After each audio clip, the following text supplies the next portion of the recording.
Hola, ¿qué tal? Yo soy el doctor Giorgi, soy otorrinolaringólogo del Hospital Militar de Campo de Mayo y hoy vamos a hablar sobre la anatomía de la nariz y los senos paranasales. Es una clase dedicada a los alumnos de pregrado y espero que les sirva, ¿sí? Bueno, vamos a empezar con el tema.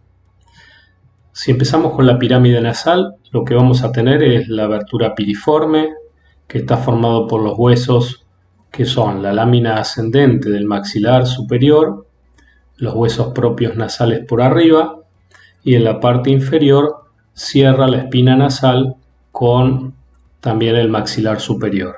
Eso va a delimitar un orificio en común que va a estar dividido a la mitad por el tabique nasal, que es la abertura piriforme.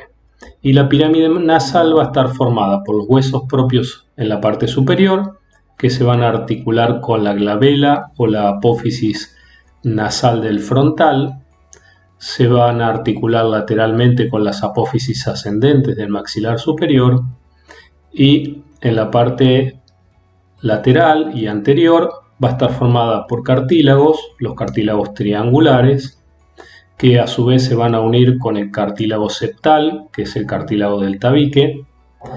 Voy a tener algunos cartílagos accesorios, que son los sesamoideos, y después tengo los cartílagos alares, que se van a unir en la parte inferolateral, ¿sí?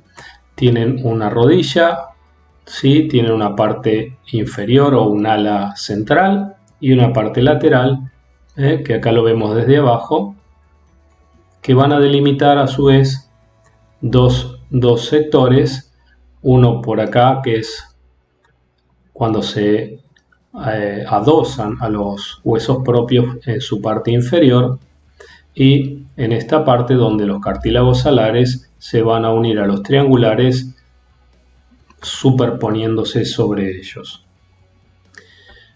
El tabique nasal va a dividir a las fosas nasales en dos cavidades, una derecha y otra izquierda, y en esta imagen del macizo facial lo que vamos a ver es en amarillo el etmoides formado por sus dos masas laterales. Esta es una masa y esta es la otra, que cuentan dentro de ellas entre 6 y 12 celdillas etmoidales. Vemos la crista galli y la lámina cribosa que une las dos masas laterales con la crista galli. Y hacia abajo la lámina perpendicular del etmoides, que va a formar parte del tabique nasal, ¿sí? A nivel lateral, en amarillo, lo que vemos son los huesos maxilares superiores, que tienen una apófisis palatina u horizontal. La ascendente es la que vimos que se iba a articular con la fosa nasal en la parte más anterior, y a su vez se van a articular con este hueso blanco, que es el cornete inferior, que es un hueso totalmente independiente. En la parte de atrás, en celeste, vemos el hueso palatino, que se va a articular con el maxilar superior para formar el paladar y la cara lateral de la fosa nasal, ¿sí? En rojo o en naranja, según como lo vean ustedes, tenemos los malares, que se van a articular tanto con el frontal por la apófisis frontomalar y con el maxilar por la apófisis maxilomalar. ¿Qué es lo que puede pasar? Ante traumatismos muy intensos puedo tener una fractura del malar, que puede ser en la región posterior cigomática o anterior maxilar, y generar una fractura del seno maxilar, ¿sí? Por rotación. Acá vemos las alas del esfenoides formando parte de la cavidad orbitaria, y el seno frontal en violeta, donde vemos el seno frontal propiamente dicho, algunas celdillas frontales en su región más posterior, ¿sí? Entonces, como dijimos, el septum nasal, este es el tabique nasal, va a dividir a las fosas nasales en dos cavidades y está formado entonces por la lámina perpendicular del etmoides, esto es la lámina cribosa, la crista galli, que se va a articular en la lámina perpendicular con el rostro del esfenoides. Este sería el hueso esfenoidal con su seno en su región anterior. la silla turca y las apófisis clinoides posteriores, ¿sí? Y en la región más anterior o cartilaginosa voy a tener el cartílago cuadrangular, que se va a unir con la apófisis perpendicular del etmoides y se va a unir con el vómer, ¿sí? El vómer también en su parte posterior tiene como dos pequeñas alas que se unen al rostro del esfenoides, ¿sí? Y en la parte inferior se van a unir al palatino en la parte posterior y al maxilar en la parte anterior, ¿sí? El maxilar tiene como si fuera una muesca para que se coloque el vómer, y en la región más anterior voy a tener la espina nasal. ¿Qué es la característica de la espina nasal? Que nos va a dar el ángulo nasolabial, importante en cirugía plástica.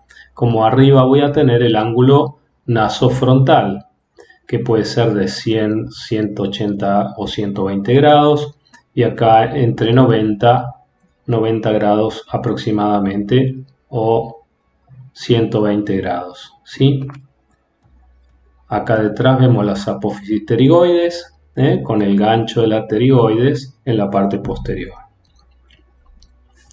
Ahora vemos un poco la cara lateral de las fosas nasales en su formación ósea, ¿no?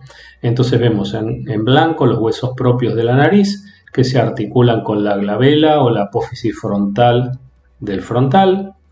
Acá tenemos el seno frontal, ¿sí? Su cavidad del seno frontal. Vemos la apófisis nasal ascendente del maxilar en amarillo claro, ¿sí? Amarillo claro.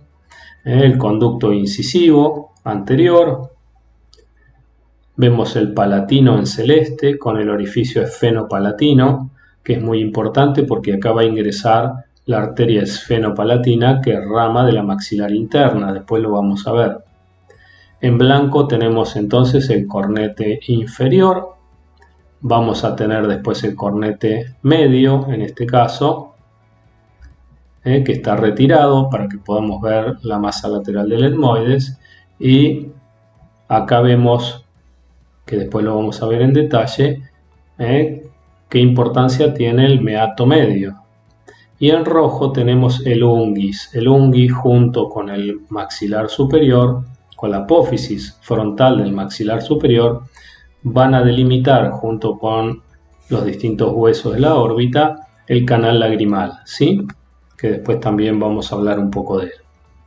Esta es una imagen inferior del paladar para que veamos cómo la cola de los cornetes medios se llegan hasta las coanas. Las coanas es la perforación posterior de la fosa nasal. Entonces acá vemos el vómer articulándose con el rostro del esfenoides y formando un orificio que es el de la coana, donde se ve la cola de los cornetes. En celeste el palatino con su orificio palatino mayor, donde van a ingresar las arterias palatinas, y el maxilar superior en amarillo. Acá se ve bien cómo se articulan los malares con el maxilar y con la apófisis cigomática, que son muy comunes de fracturarse ante traumatismos faciales. Y acá observamos las apófisis pterigoides del esfenoides, con sus alas mayores que van a delimitar parte de la órbita, de la cara posterior de la órbita.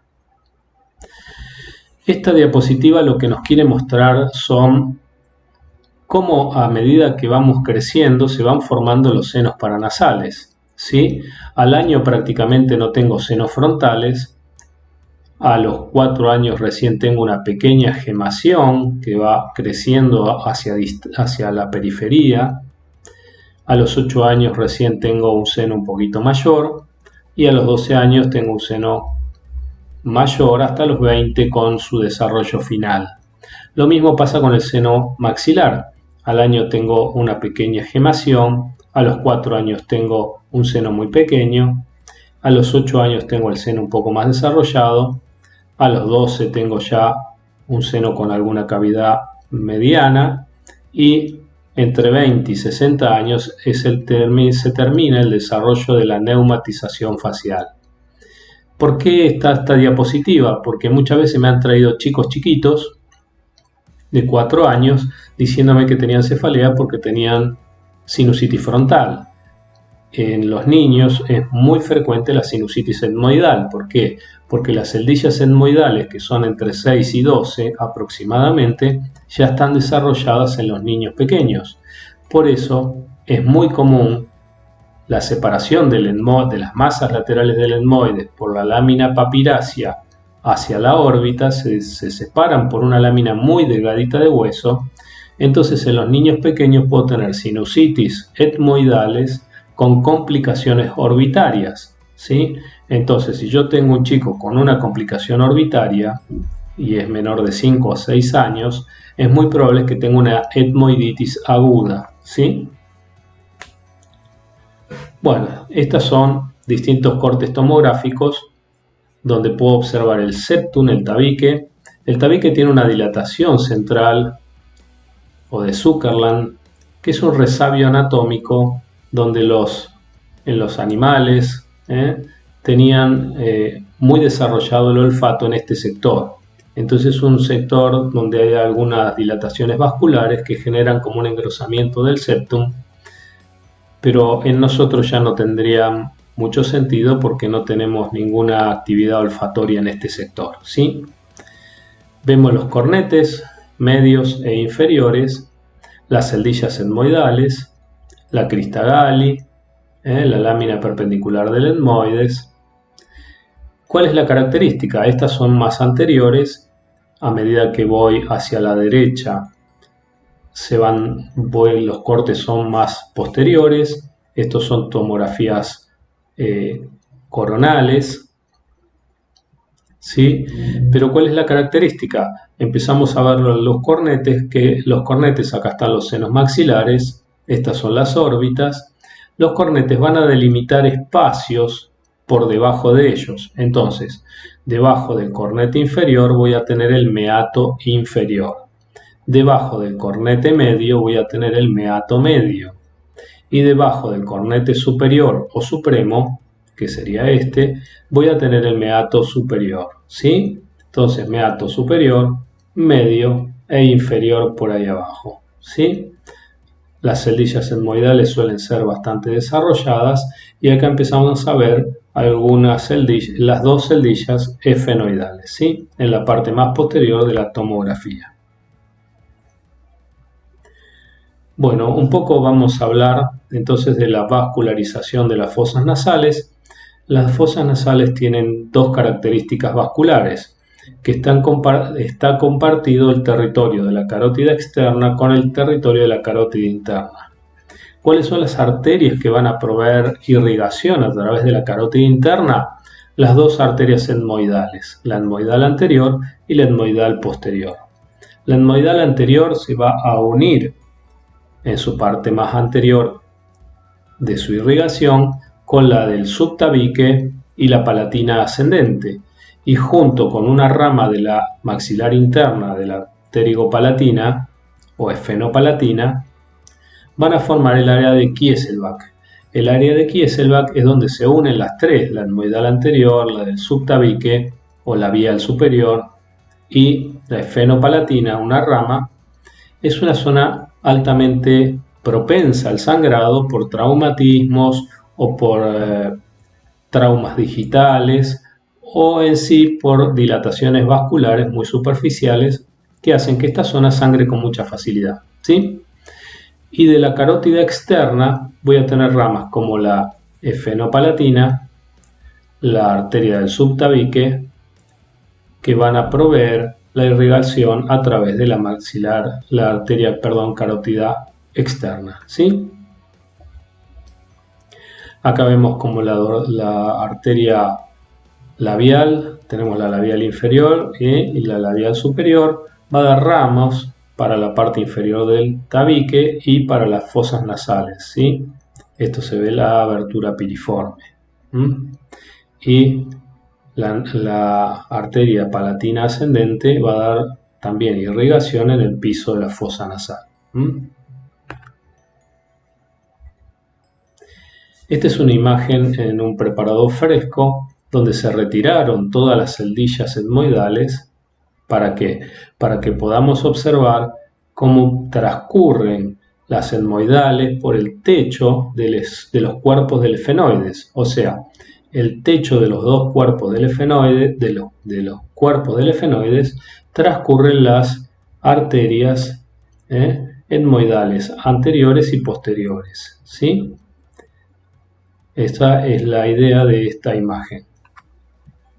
¿Qué es lo que suele pasar? Si uno hace una cirugía endoscópica donde quiere limpiar la totalidad de todas las celdillas etmoidales para generar una limpieza total del etmoides, corre el riesgo de lesionar estas arterias, que pueden pasar dos cosas.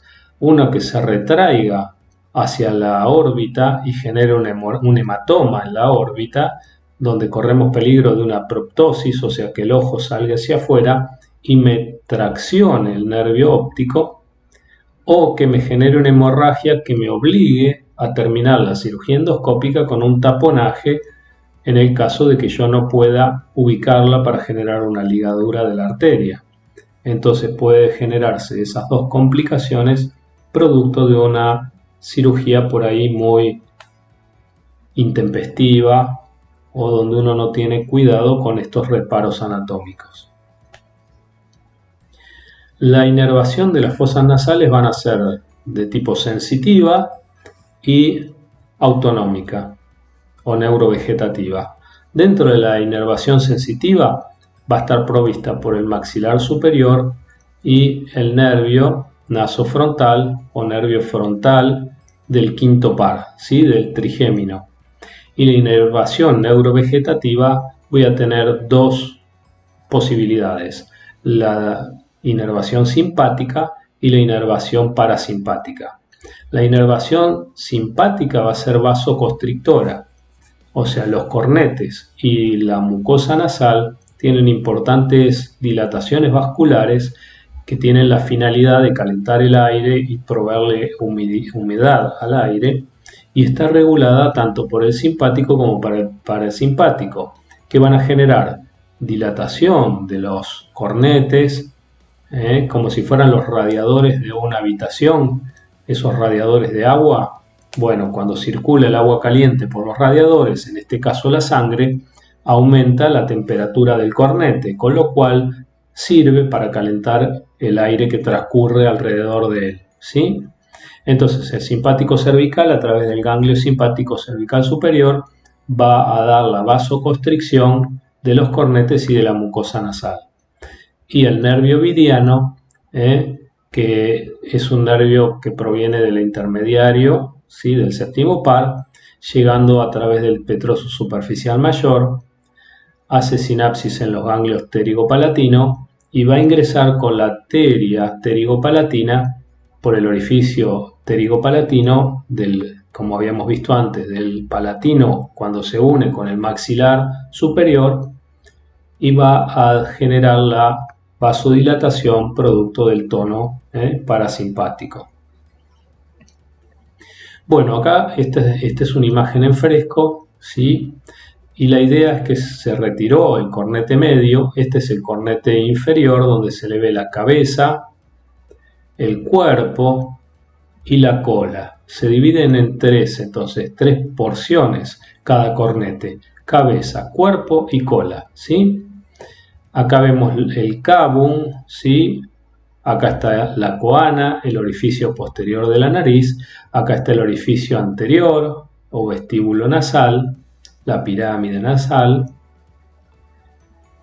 ¿Cuál es la idea? Bueno, se retiró una porción del cornete inferior para ver qué desemboca en el meato inferior.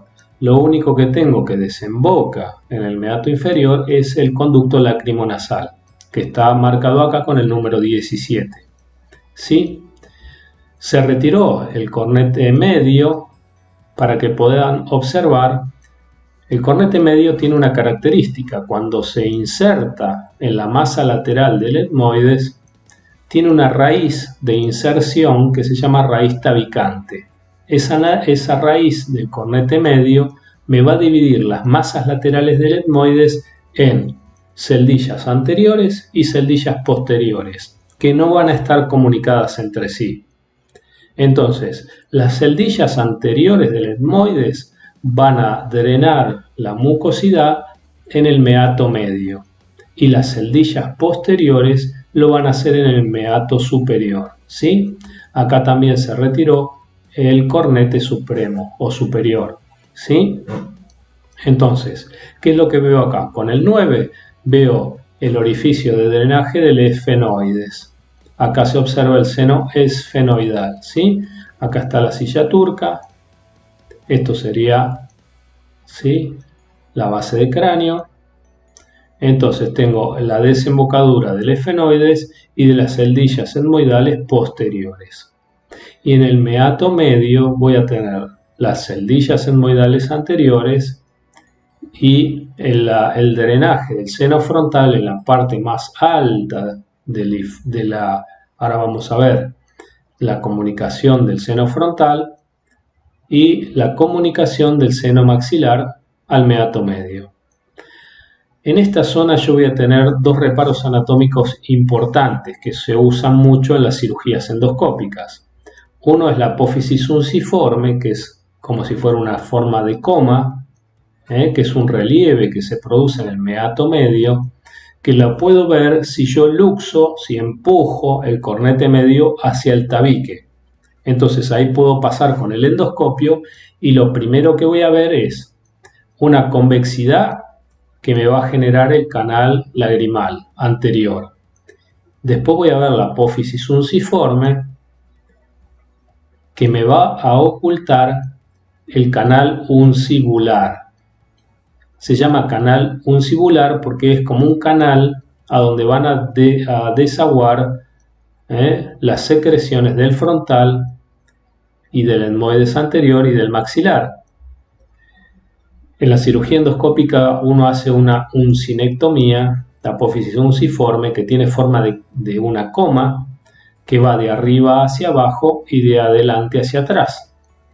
Uno la retira, hace una uncinectomía para ver lo que está detrás, que es la bulla etmoidalis, que es una de las celdillas etmoidal, que hace una protrusión, una convexidad en esta región, y para poder acceder al orificio de drenaje del seno maxilar. Entonces, para realizar la cirugía endoscópica se retira la apófisis unciforme y se puede entrar en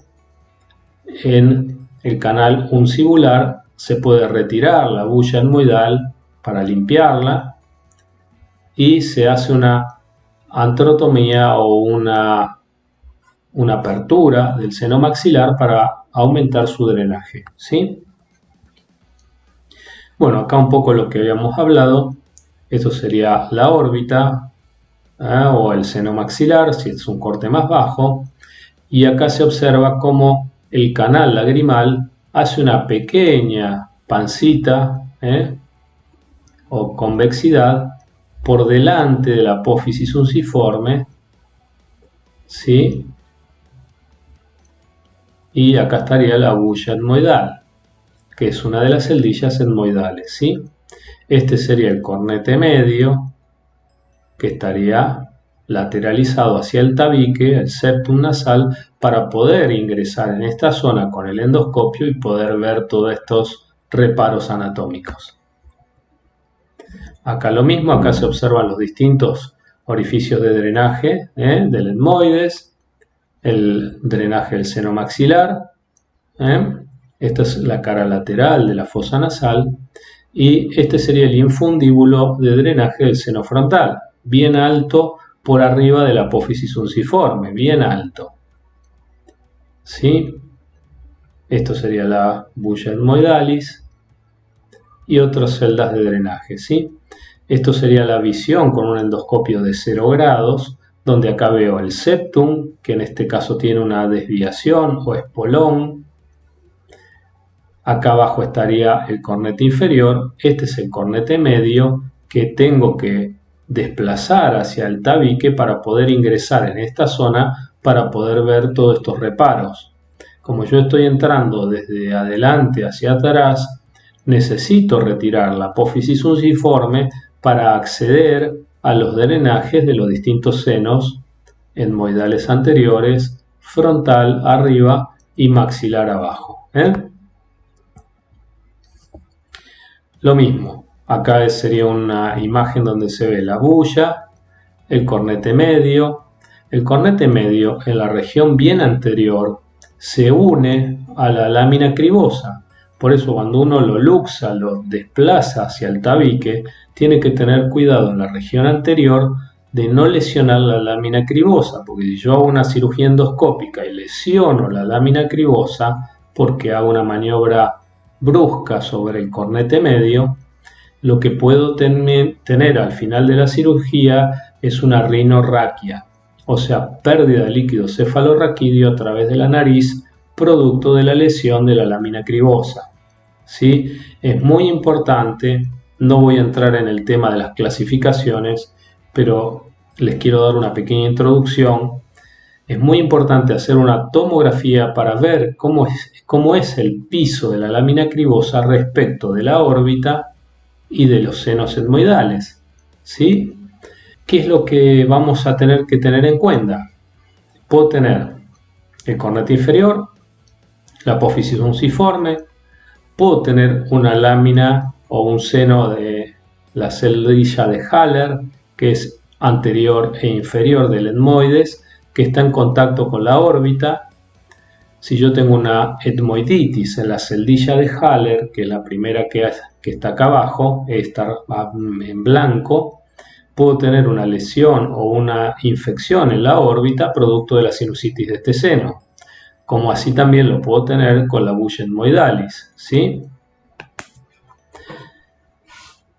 Entonces, si vemos las tomografías que estaban acá, que son cortes coronales, acá veo las celdillas etmoidales de las masas laterales del etmoides, la crista gallia acá, la lámina cribosa, la inserción del cornete medio sobre la lámina cribosa, pero dentro de todo no tiene mucha profundidad, que sería tipo 1. Ahora fíjense en esta imagen, cómo la lámina cribosa desciende y se mete dentro de la fosa nasal. Este es el septum nasal, cornete medio del otro lado, celdillas etmoidales. Entonces, si yo quiero limpiar las celdillas etmoidales, pero no tengo el reparo de que la lámina cribosa está descendida y muy cerca de las celdillas etmoidales, puedo generar una lesión en este sector. Y ni hablar en el tipo 3, donde las celdillas etmoidales están prácticamente en contacto con la lámina cribosa y con parte de la ubicación del bulbo olfatorio. Entonces, si yo genero una lesión en este sector, automáticamente voy a tener una rinorraquia muy importante. Y esto es que hay un descenso de la lámina cribosa de unos 8 a 16 milímetros, lo que puede ser de no conocer este reparo anatómico, puede ser una gran complicación en una cirugía endoscópica. Y también tengo que considerar las celdillas etmoidales, qué proximidad tengo con la órbita, porque también puedo ingresar pensando que es una poliposis nasal y encontrarme con la grasa orbitaria, y si no tengo una clara referencia de dónde estoy ubicado, voy a creer que estoy sacando pólipos y en realidad lo que estoy retirando es grasa orbitaria, con la posterior posibilidad de generar una lesión orbitaria secundaria. Acá vemos lo mismo, donde vemos, en este caso lo que vamos a ver es la última celdilla etmoidal que puede contactar con la parte posterior de la órbita y con parte de los senos esfenoidales, que es las celdillas de Onodi. La celda de Onodi es la última celda etmoidal. No siempre están presentes la de Haller y la de Onodi, pero bueno, hay que saber que pueden existir. ¿Por qué? Porque tiene íntimo contacto con el nervio óptico en este caso. Acá vemos el septum nasal, en este caso sería el vómer, cornete superior, cornete medio, ¿sí? Entonces vamos de adelante hacia atrás, el seno frontal dividido por un tabique que no siempre es simétrico. Este es el seno frontal, septum, pirámide nasal, y acá empiezan a aparecer las órbitas. Acá tengo la órbita mejor vista, ¿sí? Acá tengo una pequeña bulla del etmoides haciendo protrusión dentro del frontal, el septum. Acá ya empiezo a ver los senos maxilares, ¿sí? Los senos etmoidales. Fíjense la lámina cribosa qué descendida que está. Puedo tener una celdilla etmoidal dentro del cornete medio, como acá. Esto se llama cornete bulloso, cuando tengo yo una burbuja adentro del cornete, ¿sí? Que es una celdilla etmoidal. Y más celdillas etmoidales, y veo los cornetes inferiores, en este caso uno más grande que el otro, porque la nariz cada 2 horas o entre media hora y 2 horas hace lo que nosotros decimos que se llama ciclo nasal. El ciclo nasal hace que una fosa nasal esté vasodilatada y la otra esté vasocontraída. Entonces, mientras la vasocontraída se encuentra ventilando, la vasodilatada está en reposo. Para hacerlo simple, es un poco más complejo. Entonces, esto en 2 horas o en media hora, dependiendo cada persona, se va a invertir. Esta se va a vasocontraer y esta se va a vasodilatar, ¿sí? O sea, van a ir intercalándose las dos fosas para generar el ciclo nasal. Perdón, volvemos al anterior porque acá vemos una gran bulla, un cornete bulloso medio, grandote, bien grandote. Bueno, un poquito volvemos a las imágenes anatómicas. Acá se observa la gran comunicación al seno maxilar. Obviamente que acá se retiró el cornete inferior, que es un hueso independiente, que se ve acá en blanco. Acá se ve el cornete medio y el cornete superior, que son propios del etmoides. Y acá entonces voy a tener el meato superior, el meato medio y el meato inferior, ¿sí? Un poco las relaciones del seno maxilar, bueno, su ostium puede estar relacionado en la pared anterosuperior con la celda de Haller, como dijimos, que es la celda más anterior, que no siempre está presente del etmoides, con el complejo osteomeatal, que a su vez puede tener orificios accesorios, o sea, yo puedo tener 2 o 3 orificios de drenaje del seno maxilar, aunque todas sus cilias van a ir al orificio principal, los otros son accesorios, y muchas veces el ostium o ese orificio es grande y gran parte de él está cerrado por la mucosa nasal nada más. O sea, por eso se pueden abrir orificios alternos o accesorios que no necesariamente se producen en todas las personas, ¿sí? Y por delante se va a tomar contacto con el conducto lacrimonasal en su cara nasal, ¿no? Desde ya del seno maxilar. Nada, acá muestra eso, los orificios accesorios más el orificio anterior, y puedo tener algunos orificios accesorios que en general no tienen ninguna importancia. El drenaje ciliar va a ir siempre hacia el orificio principal. En general está en la cara más superior del seno maxilar, el orificio principal. El seno va a ser grande y en la parte de su cara nasal y en la región más superior puedo tener el orificio de drenaje, ¿sí? Bueno, acá nos vuelve a mostrar lo mismo. ¿Sí? La apófisis unciforme, la celdilla de Haller, la bulla etmoidal, cornete medio, lámina cribosa,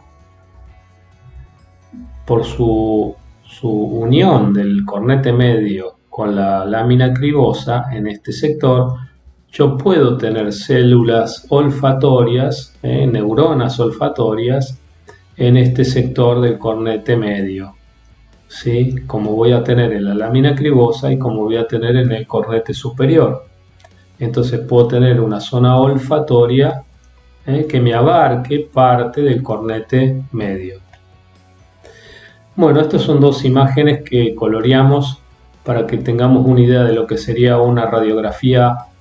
Esta sería una frontonasoplaca, porque el paciente apoya el frontal y la nariz en la placa radiográfica, donde veo un importante seno maxilar, frontal, perdónenme, seno frontal, la lámina cribosa, la crista Galli, las órbitas, el septum nasal, los cornetes inferiores, cornetes medios, celdillas etmoidales de un lado, celdillas etmoidales del otro y seno maxilar. ¿Sí? La frontonasoplaca es buena para ver bien el seno frontal. Y la mentonasoplaca, donde el paciente apoya el mentón o el maxilar inferior, la nariz sobre el chasis de la radiografía, se observa perfectamente el seno maxilar, tanto derecho como izquierdo, septum nasal. Se ven mal las celdillas etmoidales, pero se ve bastante bien el seno frontal. La densidad de la órbita debe ser la misma que la del seno frontal. Si yo tengo diferencia de densidad, habla de que el frontal tiene alguna patología. El seno esfenoidal. La característica del seno esfenoidal es que el 70% de los pacientes tienen un seno esfenoidal grande. El orificio de drenaje está en su cara anterior, que va a dar al meato superior, ¿sí? Acá vemos la silla turca, las clinoides anteriores y posteriores. Pero ¿cuál es la característica? ¿Por qué esta imagen del hueso en fresco? Porque acá tengo la carótida interna que hace una protrusión sobre la cara lateral del efenoides. Y en esta parte tengo una protrusión que la puede generar el nervio oftálmico.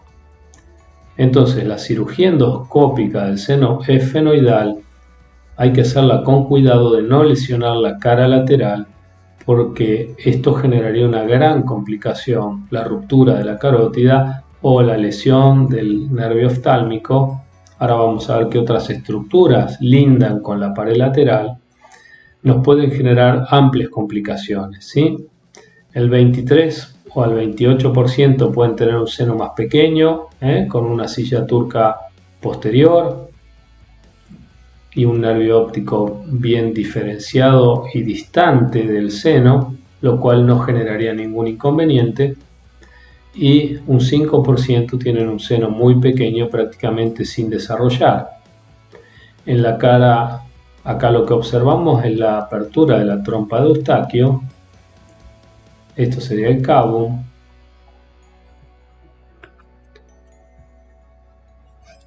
Entonces, ¿cuáles pueden ser? Acá es el seno esfenoidal de un lado o del otro. Si está muy desarrollado, entonces, como dijimos, tenemos contacto con el nervio óptico, ¿sí? Podemos tener lesiones, ¿sí?, del seno cavernoso, como esto que se ve en azul, la carótida interna, ¿sí?, y los distintos nervios oculomotores, como el tercer paraoculomotor, el troclear, el cuarto, las ramas maxilar superior, media e inferior. La inferior prácticamente no tendría peligro, pero sí la frontal y la maxilar superior por la contigüidad con el seno. Entonces todas estas estructuras corren peligro, tanto como la hipófisis, de una lesión por una cirugía endoscópica muy intempestiva. Acá se observa cómo las carótidas hacen protrusión sobre el seno y los ópticos, los nervios ópticos están por delante. en la cara lateral y superior del seno, ¿sí? Entonces, de nuevo, ¿cuáles pueden ser las estructuras que podemos llegar a lesionar en las caras laterales del seno? Es el nervio óptico, el quinto par maxilar superior, el sexto par abducen, el tercer par oculomotor, el cuarto par el troclear, la arteria oftálmica, la arteria carótida interna y el seno cavernoso. Así que miren qué importantes estructuras tenemos en la cara lateral del efenoides. Acá vemos las imágenes endoscópicas en un paciente real y acá se ve como la carótida hace presión, ¿sí? Esto sería la cara anterior del seno. Acá se observa, ¿sí?, como el nervio óptico hace una protrusión, ¿eh?, en la cara del seno y la carótida por debajo. Acá se observa la carótida y el nervio óptico, lo mismo que acá se ve el cornete superior. Entonces, en este hueso en fresco vemos lo mismo, la protrusión del nervio óptico y la carótida en este caso, perdón, del maxilar superior, carótida y nervio óptico acá arriba, ¿sí? Entonces tengamos mucho cuidado cuando abordamos endoscópicamente el seno orfenoidal por las relaciones estas tan importantes, ¿sí? Acá se observa que hay 30 grados desde la base de la fosa nasal hacia el orificio de drenaje del seno orfenoidal en el meato superior.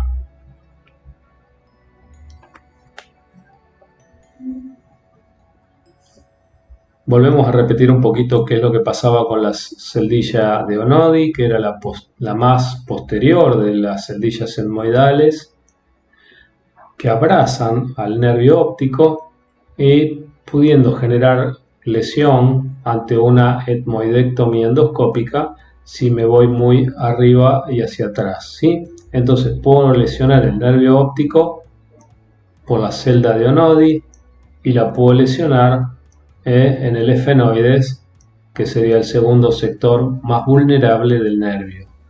Entonces tengo que hacer buenas tomografías para poder diagnosticar si tengo una celda de Onodi y si el efenoides está comprometido con alguna enfermedad que implique un ingreso con posible lesión de este nervio. Bueno, esta es una imagen para que veamos las cilias que tienen las fosas nasales. Las fosas nasales tienen un epitelio respiratorio, igual que el de los bronquios, que es pseudoestratificado con células ciliadas, algunas células caliciformes, pero tengo un corion con abundantes células mucosas y lagos vasculares para generar esa vasodilatación rápida que tienen las fosas nasales, ¿sí? Acá volvemos a ver las cilias nasales de nuevo. Tienden un batido todas las cilias nasales hacia el cavum para que todas las secreciones vayan a parar a la rinofaringe, que es el cavum, rinofaringe. ¿Cuál es la función entonces de las fosas nasales? Humidificación, darle humedad al aire que vamos a llevar a los pulmones, acondicionarlos, sacarle la tierra, sacarle las bacterias, sacarle los alergenos, regular la presión intranasal. Esto va a regular la presión dentro de los senos paranasales, incrementar el área de olfacción. Las sustancias que nosotros vamos a oler necesitamos que se disuelvan en el moco nasal para poder ser percibidas. Si no se disuelven, no las podemos tener sensación olfatoria. Y también necesitamos que no haya nada que obstruya el pasaje de esas sustancias hacia la región superior de la nariz. Por ejemplo, una poliposis nasal nos puede generar una anosmia, que es la pérdida de la olfacción. También sirve como airbag del encéfalo. Los senos paranasales es una cavidad de resonancia para nuestra voz, contribuye con el crecimiento facial, o sea, el buen desarrollo de los senos paranasales nos genera una cara armónica y disminuye el peso obviamente del cráneo al tener esas burbujas aéreas, ¿sí? Muchas gracias, espero que la clase les haya sido de utilidad y nos veremos en las próximas presentaciones. Chao, hasta luego.